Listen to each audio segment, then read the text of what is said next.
Hello, YouTube. It is me again. I am back with another video. That's what all the that's what YouTubers say these days, right? Back again with another video, and today we're gonna pull a big prank. Whoa, no, we're not playing pranks. This is a regular video, but on one of the previous videos, I had a commenter asked me about my Death Taxes Yorion Manabase. This is the list we're going to run today in this stream. This won't be included in this video. This video is just a breakdown of the mana. But I'll use this as an example because I haven't touched the land base here. It's still exactly the same as I've been running. This is a list that we 5-0'd with in our last video. I'm going to talk about like why I've built this the way that I've built it. I can't take all the credit. This is a template off of a Yorion list that Spider Space made. This one here, bada bing, bada boom. You can see very similar, so it's very two lands, same land breakup. But I'll give my reasoning onto why I like it. Maybe this can give some insight onto other people when they're building their Yorion land bases as to the construction, how many lands, the ratio, all that jazz. So, we're going to actually move some of these cards away. We're going to get these land cards out, because we're not talking about the actual list. We're talking about just the lands. Let's be broken up into a couple sections here. We have our colorless sources. We have our white lands that do something, and then we have our basic plains. These are kind of three categories here. We're going to do some math as well. I'm not doing any math, but we're going to look at some math. To maybe explain why this works the way that it does. Let's export this as a text file first. Sure, just right on the desktop there. Desktop.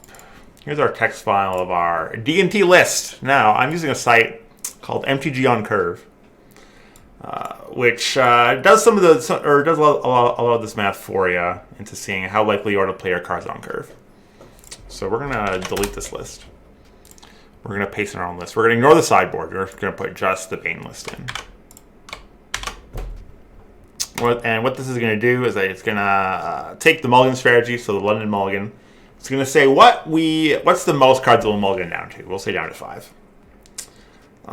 And then in which scenarios do we mulligan? On 0 lands, on 1 land, and on 6 lands, and on 7 lands. And we're going to assume that we're on the play. These are kind of our input variables so that it calculates the ratio of playing these cards here. Before we get into all these blue lines, this is our result. It simulates 1 million hands, and then it gives us some percentages on the likelihood of playing certain cards. Our mana sources, as you can see, we have 19 plains. We have 2 Castle Vale, which are our check land. We have 1 Blast Zone, colorless. 4 Field Ruins, also colorless. 4 Coast Corridors is also a colorless. And 2 Silent Clearing, which it defines as other, but still a white source. You can see that our deck has 80 cards and 50 white pips. Pips are the little actual mana symbol, right? So for every white mana symbol, that counts as 1 pip. So you have 50 pips. We have 32 lands. Breaks down what each of the lands make. So we have 23 white sources, 2 black sources, and 9 color sources. Our specific cards on our front hand are an average 6.81. So the lands are 3. So the average hand will have 3 lands. And our average CMC is like 2 1/4. That's what these numbers mean. To get to the important bit, so what we have here is we have a breakdown of our non-land cards. We have the count, right, and their mana cost. And then we have the earliest turn that you could play them, or basically what drop they are. You know, Isabel 1 drop, Canoness 2 drop, Archon 3 drop, Restoration 4 drop, and Battle Skull is a 5 drop, right? Ignoring cards like Stoneforge Mystic. Obviously, this program isn't smart enough to take into effect that we have Stoneforge Mystics in, and they reduce the cost of or they sometimes let us cheat in Battle Skull on turn 3 or whatever. It doesn't think about that. But we don't care about that. What we do care about are these percentage numbers over here. This first column is the probability to pay the mana cost by the turn, conditional on drawing at least that many mana sources. So basically it's saying as long as we draw the number of lands required to play this card, how likely are we to play this, or how likely are we to actually be able to cast it on that turn? So for instance, in the bottom, if we have one land, we have a 100% chance to draw it, right? Giver Runes, we have a 96, as well as with Hypothetically, we have a 96.71% chance. If we have one land, we can cast Giver of Runes 96% of the time. That's because if our one land is one of our Ghost Quarters, Field of Ruin, or Blast Zone, then also we can't play Giver. Aether Vial is 100% right because all of our lands can cast Vial. This metric isn't super important for what we're doing. This is probably more important for multicolored decks. But you can see how on the later turns it goes down. Some of them go up. You can see how Archon has like a 99% chance because out of the 3 lands that we need to cast it, how likely are all 3 of them going to be these color sources? And I mean, the likelihood of that, I guess, in a million hands is like 0.63%? No, 0.73%, which is like very low. And of course, Wisp and Apparition creating 2 white pips. It's a little lower. The important metric that I just look at though is this percent is this P mana. This is the uncontrolled probability to pay the mana cost by the turn. So this first one is the probability to play this card if you have 5 lands. This one is the probability to play the card on the turn or on the earliest possible turn. So this is probability to pay it or to play it on turn 5 for like Battleskull. The probability to play Aether Vial on turn 1, probability to play Winds of Abandon on turn 2, etc. So you can see how now our percentage from here, right, for Vial goes from 100 to 99.94. Because we're not guaranteed, this is if we have a land, yes, 100% of the time, Vial, good to go. You can see how the same result is for Fire and Ice and Battleskull, because they're colorless cards. This means that on turn 1, if we're only mulliganing down to 5 cards, there is a like 0.06% chance that after we do our mulligans, we are not going to find a land. We're going to basically not find a land 3 times in a row. First opening hand, no land. First mulligan, no land. Second mulligan, no land. Algorithm stops like checking for mulligans. So that's how it gets this number, and you can see how these numbers go down, etc. So Giver of Runes has a less chance because while this percentage, since Vial is colorless, is checking for a land, Giver of Runes is checking for specifically one of these lands. So it's how likely are you to have one of these lands on turn 1 and then play Giver of Runes. Where's my thing here? Haha. Alright, so let's go to this like 96.65. And as we go down, we can see that obviously you want this percentage to be high because a lot of decks want to curve out. I mean, that's not rocket science. Right, I would love every game to be like Vial, play Thalia, play Apparition, kill your guy, play Restoration Angel. This is not in order anymore. Play Restoration Angel, like all in order. That would be great. But of course, we're not in a perfect world here. And so these numbers are both affected by how many lands are in your deck, and what the ratio is for the correct colors to cast it. So if we can now start messing around with these numbers, and you can see how these will change. So if I cut back on lands, right? Let's say I only run 10 planes. You saw some of these numbers plummet, right? Aether Vial is still pretty high.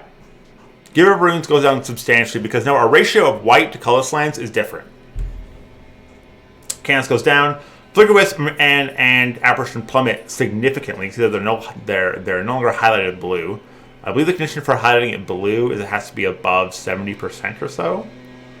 But you can see how terrible this now looks. So go back up to our 19 planes. I think we're only 19. Yeah.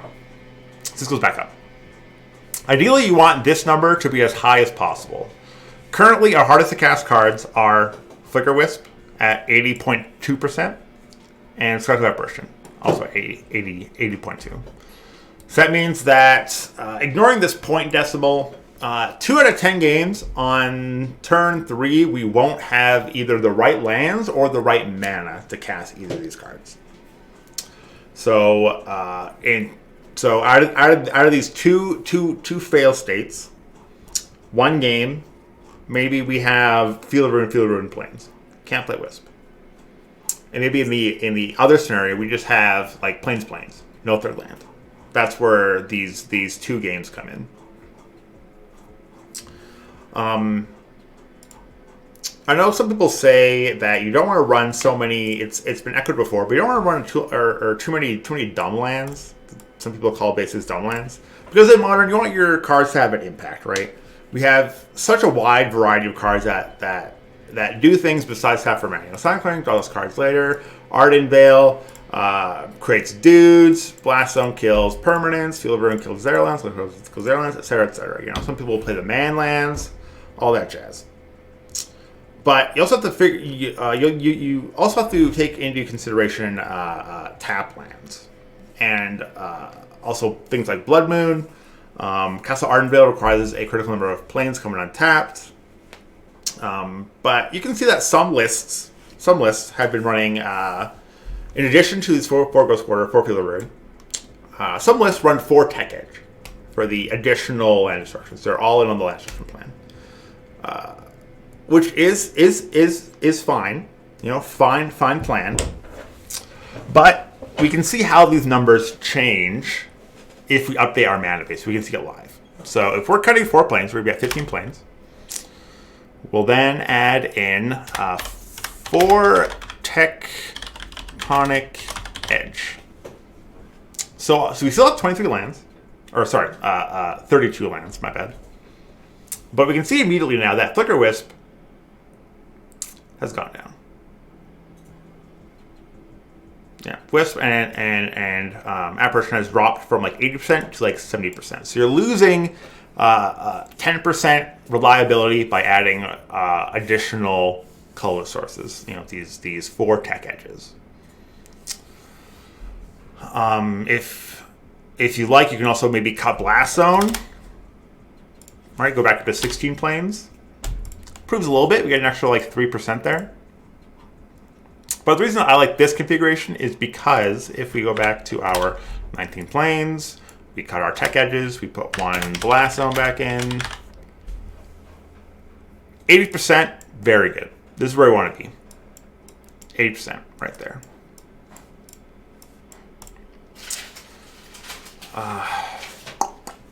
Honestly, Resto hurts a little bit, and Batterskull are also low in the numbers wise, and this is purely because of the like higher curve, right? This is checking like if you how likely on turn 5 are you to have 5 lands, and of course this one is on turn 5. How likely are you to have 4 lands with one of them being a plains? What we can also compare is we can look at a 60 card list. I think I have something in here somewhere. White ENT.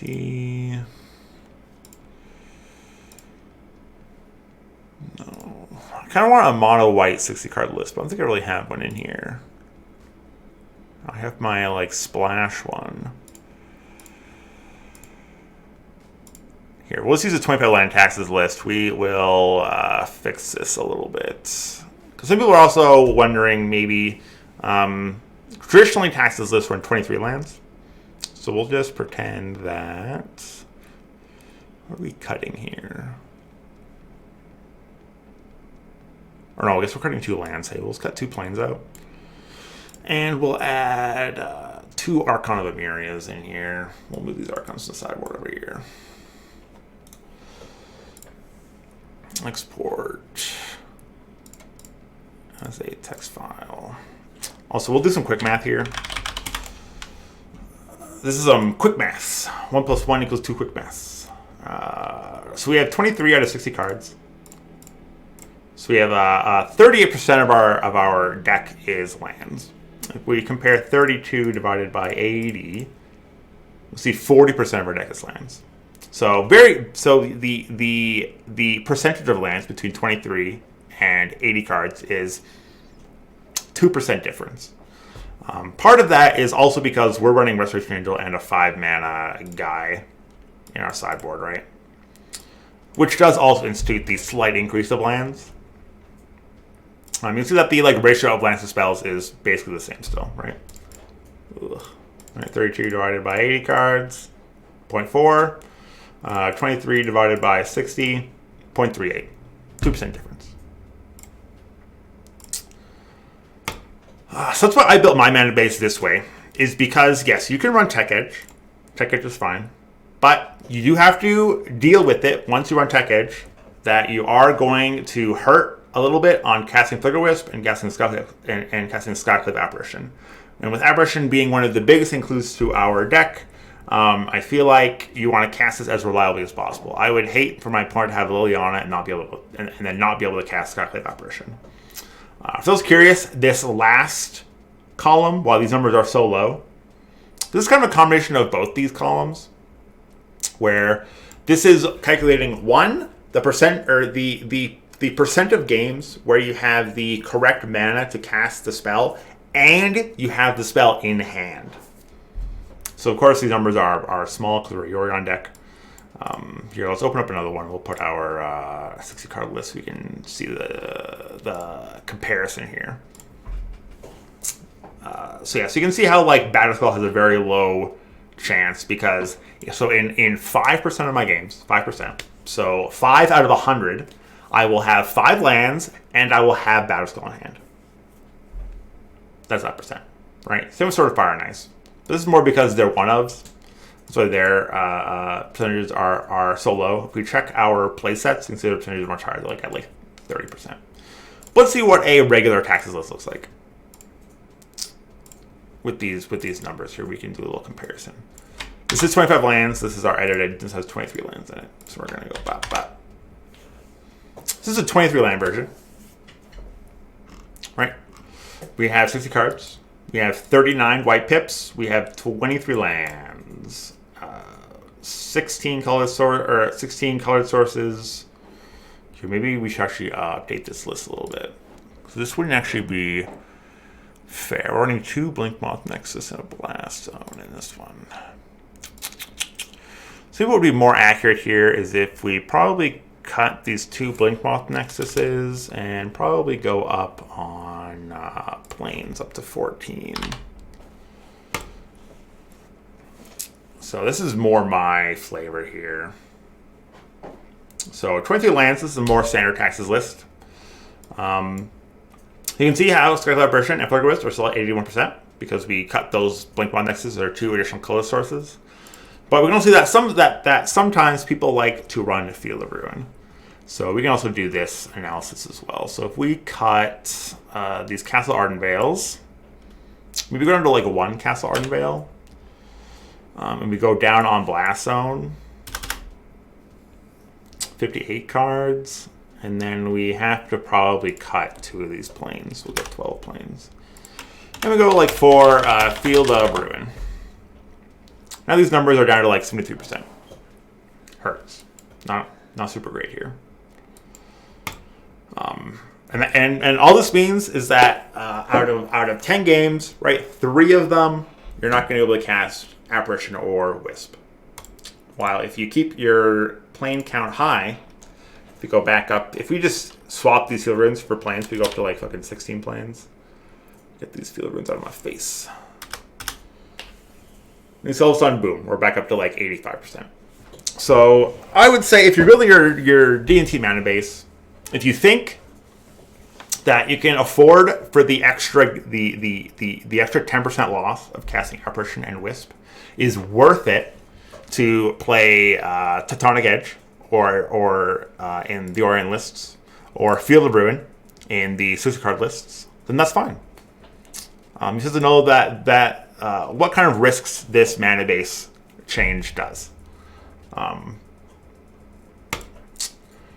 So that's why I like the high number of planes. I also like the high number of planes because of Castle Ardenvale. Right? Castle Ardenvale is a cap land unless you control 1 planes.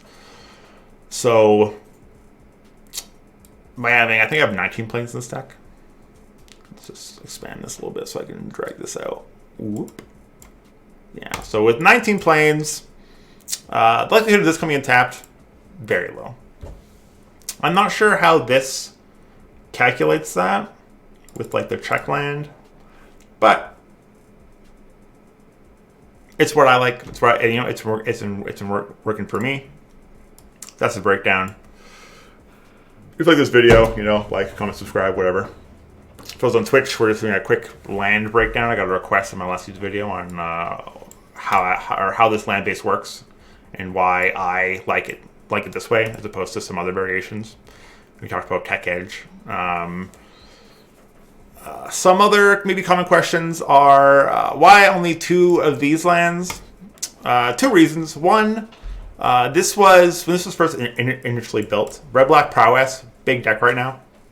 Maybe less big now, now that Kaldheim is out and there's some Tibalt nonsense running around. But sometimes taking damage, the 1 life, it adds up, You maybe tap it once on turn 1 for Vile. Then you got to tap it again for Thalia. Then you got to tap it again for Apparition because it's a white source. You've already lost 3 life, right? Yeah, I figured that Red-Black would be less big now because, Trickery is just a faster deck than them. And I don't even know if they have the tools aside from Thoughtseize to really combat those strats.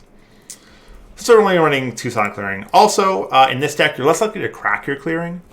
This is definitely a higher mana-hungry deck, right? We have Restoration Angel, we have Yorion, we have Batterskull, we have Sword of Fire and Ice, that kind of stuff. And sometimes you don't want to crack your lands. Right, you gotta keep a high number of lands. Sometimes you want 5, 6, 7 lands in play. And yeah, that's about it. Thanks for watching, and catch my video next time. We're gonna start a league, and that league will also be on YouTube. So if you're watching this, you can watch that. Otherwise, hope this is helpful, and I'll see you later.